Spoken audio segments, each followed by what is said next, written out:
Le sens de la louange est l'offrande de remerciement par nos lèvres. Ainsi, quand nous parlons de sa grandeur, nous confessons son nom. Quand nous parlons de ce qu'il a fait pour nous, la vraie louange et l'adoration vous amènent à une vie de puissance.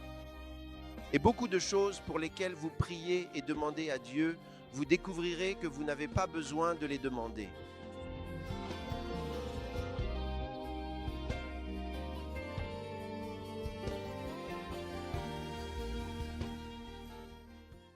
Vous savez, applaudir n'est réellement ni de la louange ni de l'adoration.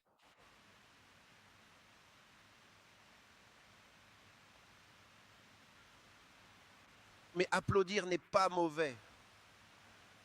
Applaudir, c'est de l'applaudissement. C'est un signe d'approbation.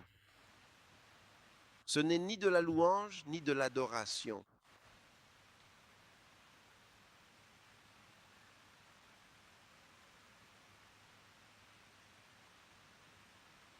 Vous avez sûrement déjà entendu des gens dire « applaudissons pour Jésus », n'est-ce pas? Ils applaudissent. Même moi, je ne vous ai pas dit d'applaudir pour Jésus. J'ai dit, vous avez entendu des gens dire applaudissez pour Jésus ou applaudissez pour le Seigneur et ainsi de suite. Mais spirituellement, cela ne possède absolument aucun sens parce que le fait d'applaudir n'est ni une forme de louange ni de l'adoration.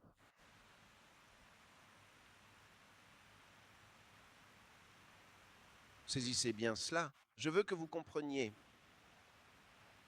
Comme je vous l'ai déjà mentionné, nous parlerions de la spiritualité du ministère aujourd'hui. Nous allons regarder la musique.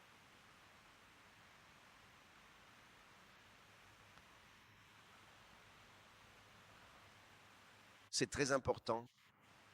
En fait, cela me rappelle une expérience vraiment unique que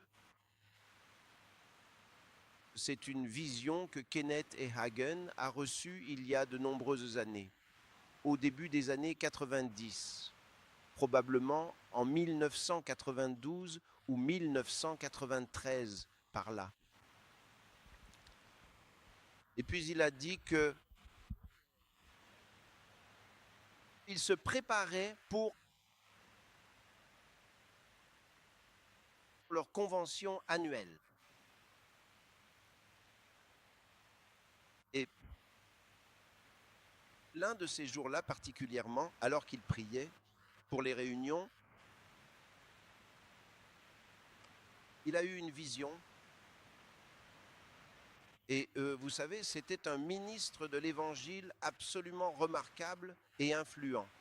Et il a particulièrement exposé le message profond de la foi chrétienne au corps du Christ dans le monde entier, d'une manière que personne d'autre n'a jamais égalée. C'était un prophète. Et c'est à cette occasion qu'il a affirmé que dans cette vision, le Seigneur Jésus lui est apparu en personne. Et il lui a alors dit ceci.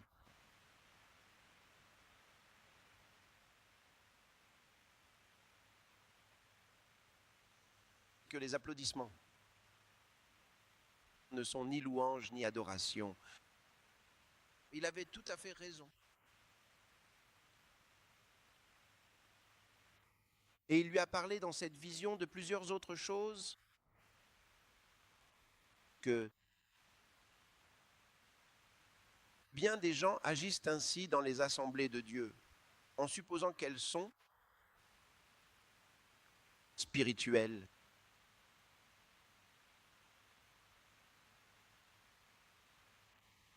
Et le Seigneur lui a dit,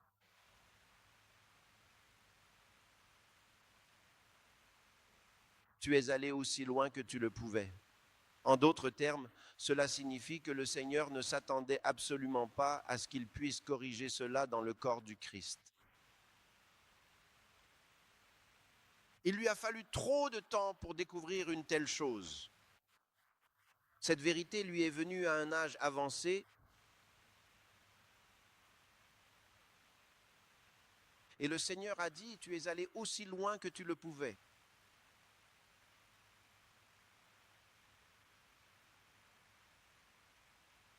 Que pourrait-il faire de plus concrètement pour tenter de corriger ce problème?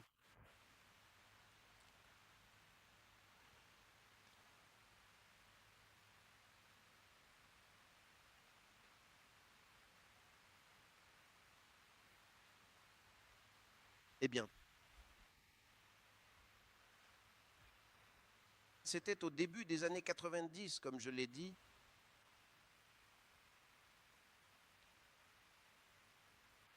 Et puis, pour quelqu'un qui me ressemble, il était facile de saisir ces vérités. Étant encore jeune,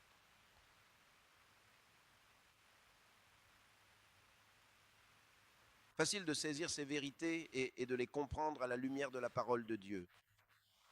Parce que certains ont entendu ce message et ont pensé qu'il voulait dire qu'applaudir était mal. Non, applaudir n'était pas mal. Il disait, remettez ça à sa place. Ce n'est ni de la louange, ni de l'adoration. Remettez ça à sa place.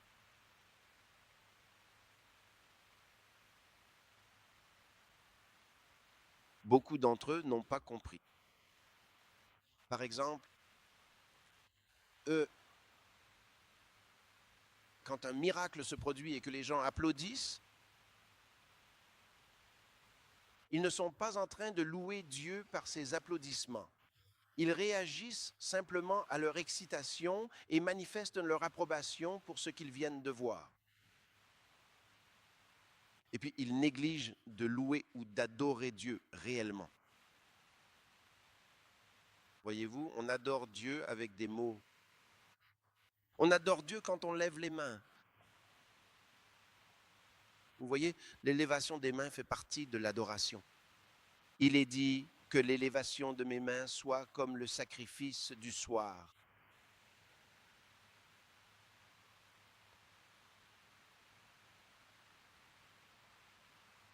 Cependant, on pouvait entendre encore plus d'applaudissements parmi le peuple de Dieu que de mains levées. Beaucoup n'ont jamais appris à lever les mains. Ils le font sans même savoir pourquoi, n'ayant jamais étudié la parole pour en comprendre le sens. Paul écrit à Timothée, « Je veux que les hommes prient partout, levant des mains pures, sans colère. » De quel genre de prière s'agissait-il? Une prière d'adoration. Élever des mains pures.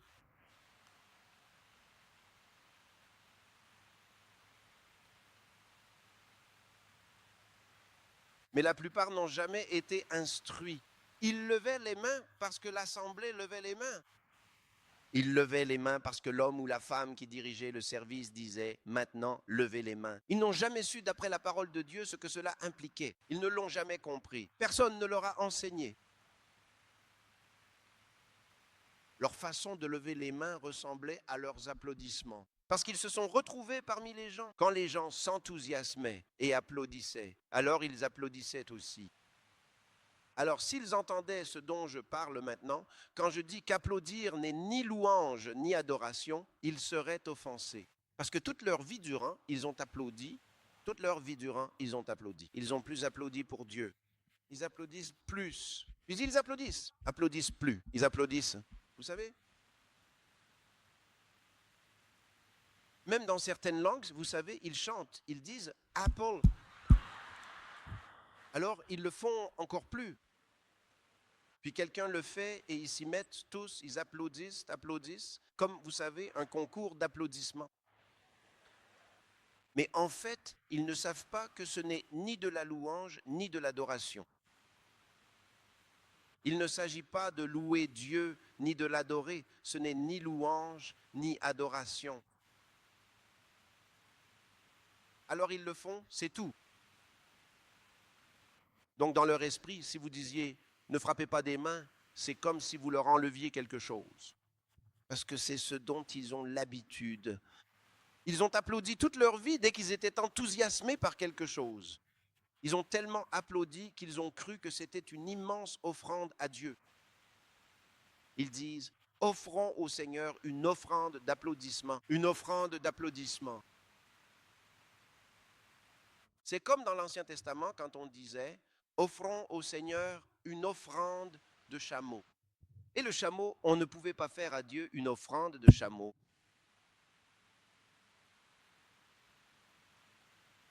C'est l'un de ces animaux qu'on ne pouvait pas utiliser pour une offrande.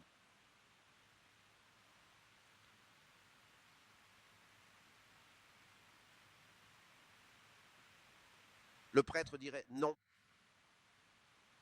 Vous pouvez l'offrir en cadeau à vos amis, mais vous ne pouvez pas l'offrir à Dieu en sacrifice. Et si c'est tout ce que vous avez, vous devez le racheter.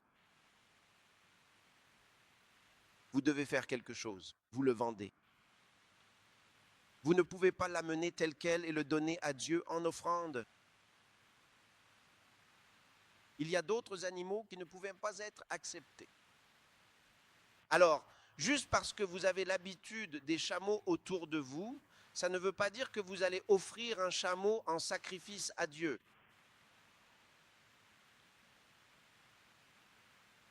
Quand ils disent d'offrir des applaudissements au Seigneur, ils n'ont jamais étudié la Bible, ni compris les Écritures. Ils pensent que tout passe parce que toute leur vie, ils ont entendu d'autres pasteurs le dire. Ils ont grandi à l'église, le pasteur l'a dit, le prédicateur l'a dit, le chef de chant l'a dit. Dans leur excitation, ils disent « Offrons au Seigneur une offrande d'applaudissements ».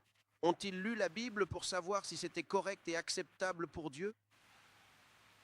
Est-ce que toute offrande est acceptable?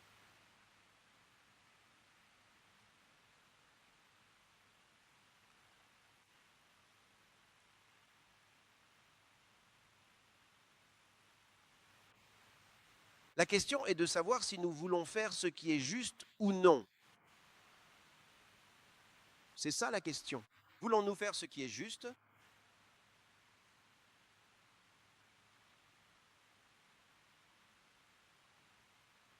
Voulons-nous faire ce qui est juste? Ou voulons-nous faire ce que nous ressentons? Voulons-nous faire ce que nous aimons?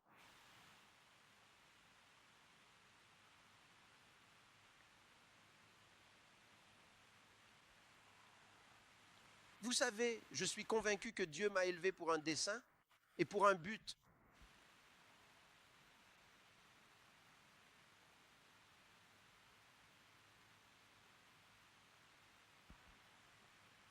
Il n'y a absolument jamais eu personne ici dans l'histoire du monde à qui on a donné une telle plateforme afin de parvenir à s'adresser véritablement à une proportion aussi vaste et impressionnante que représente cette population mondiale dans son ensemble, comme celle qui m'a été donnée dans l'histoire du monde.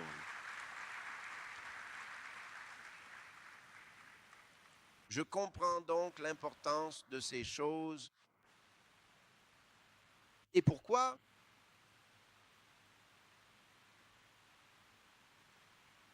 les corrections doivent être apportées.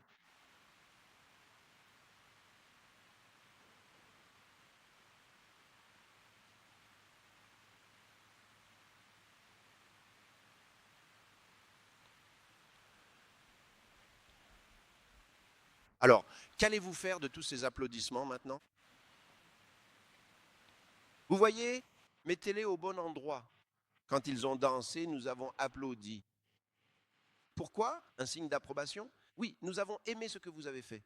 C'est merveilleux. Alors vous applaudissez, vous leur faites savoir que vous avez aimé. C'était génial. Mais on ne fait pas ça à Dieu. On ne fait pas ça à Dieu. On ne fait pas ça pour Dieu.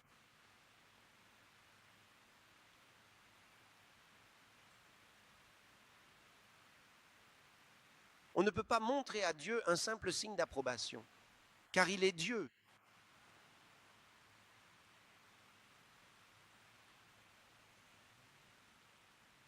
Donc rien de tel. Ce n'est pas juste de dire que nous offrons à Dieu une offrande d'applaudissement. On ne lui fait pas d'offrande d'applaudissement. Non.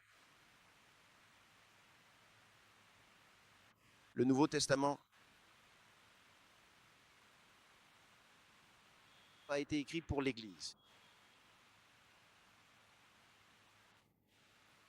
Et il nous a donné les épîtres pour en vivre.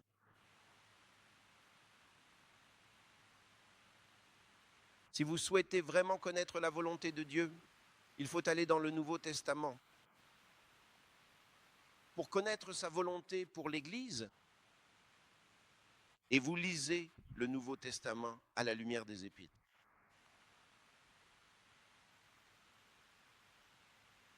Ce qui signifie que votre compréhension de Matthieu, Marc, Luc et Jean doit être à la lumière des épîtres. Parce qu'il y a des choses dans Matthieu, Marc, Luc et Jean qui n'ont pas été écrites ou instruites pour l'Église. Et si vous ne comprenez pas les épîtres, vous penserez que tout est permis. La question est, voulez-vous vivre la vie du chrétien? Voulez-vous vraiment être un vrai chrétien authentique ou préférez-vous simplement vivre une vie religieuse définie par les hommes comme étant la vie chrétienne?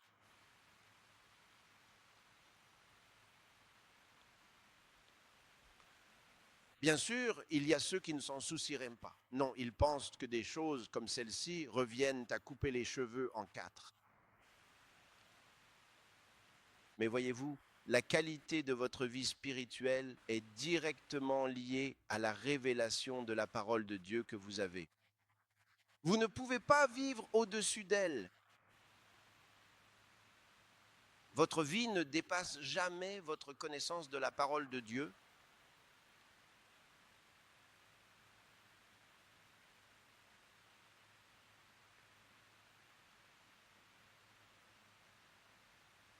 Je vais vous donner un exemple dans l'Ancien Testament, quelque chose qui est arrivé pour décrire certaines situations. Un jour, Samuel le prophète, alors qu'Israël se préparait pour la guerre, il fixa une date et une heure précise avec Saül, le roi d'Israël, auquel il arriverait, et le sacrifice devrait être offert avant qu'il ne parte pour cette guerre.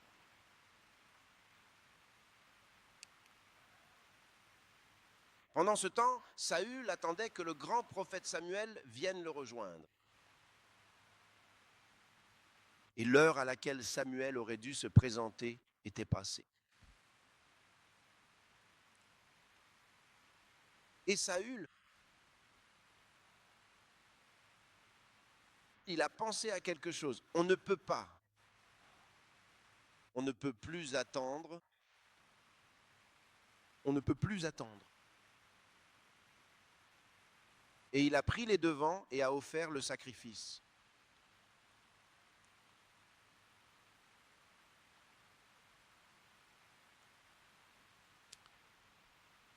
Puis, il a fait autre chose. On lui a expressément demandé d'aller anéantir les Amalécites.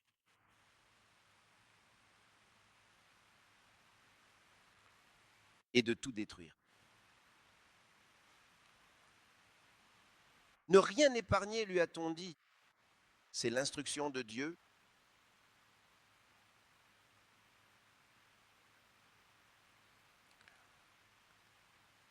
Mais quand il est allé là-bas pour les détruire, il a laissé le roi en vie.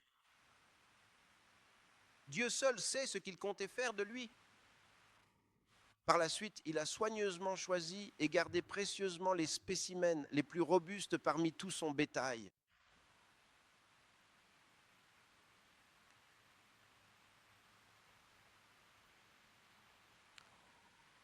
Une autre bonne raison. Raison numéro 1 pour offrir le sacrifice. Rappelez-vous, il dit que le prophète est arrivé en retard. Et le prophète était aussi le prêtre. Il dit qu'il est arrivé en retard, alors il a dû prendre les devants et le faire. Et puis cette fois, pourquoi a-t-il gardé ces animaux? Il a dit que le peuple les a gardés pour qu'on puisse les offrir en sacrifice à Dieu. Quelle était la réponse de Dieu, la réponse du prophète à Saül face à ses actes? Samuel lui a clairement dit, « Tu as agi comme un insensé. » Vous voyez, il a utilisé la sagesse humaine pour décider de ce qu'il allait faire. Il faut que ce sacrifice soit offert. Où est le prophète? Où est-il? Où est le prêtre? Que se passe-t-il? Il n'est pas venu. D'accord, le délai est passé, alors il a pris les devants et l'a offert. Quelqu'un a dit, pourquoi le blâmer?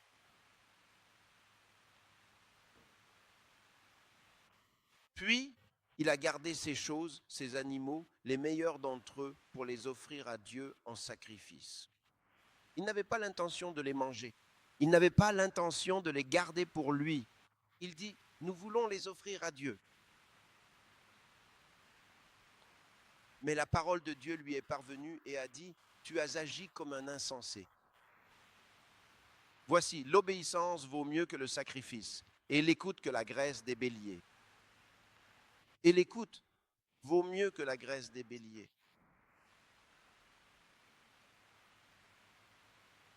Tu as agi follement. Pourquoi penses-tu que c'est sage? N'importe qui d'autre serait d'accord avec toi et dirait, oui, qu'est-ce que tu aurais pu faire d'autre? Mais Dieu a dit non. Tu as agi follement. Il y a une différence entre la sagesse humaine et la sagesse spirituelle.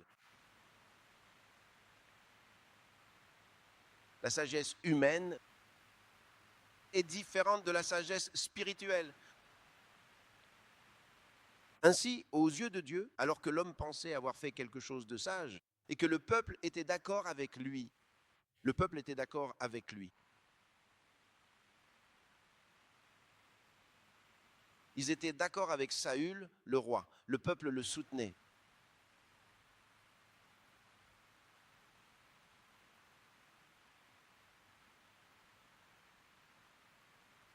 Mais Dieu a dit, c'est de la folie.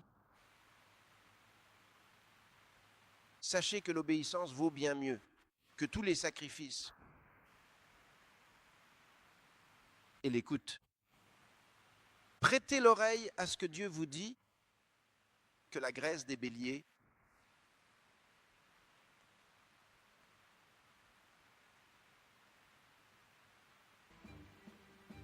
Combien d'enfants de Dieu vivent dans la désobéissance, utilisant leur sagesse humaine pour interpréter le ministère et la vie? Et combien les soutiennent et leur font croire que ce qu'ils font ou disent est juste? Je vous le dis, peu importe qui vous soutient quand vous faites quelque chose, ça n'a pas d'importance. Peu importe qui est d'accord avec vous. Si la parole de Dieu est contre ce que vous avez fait, vous êtes dans le pétrin, vous avez des ennuis. Et le peuple tout entier rassemblé ne pourra absolument pas vous sauver.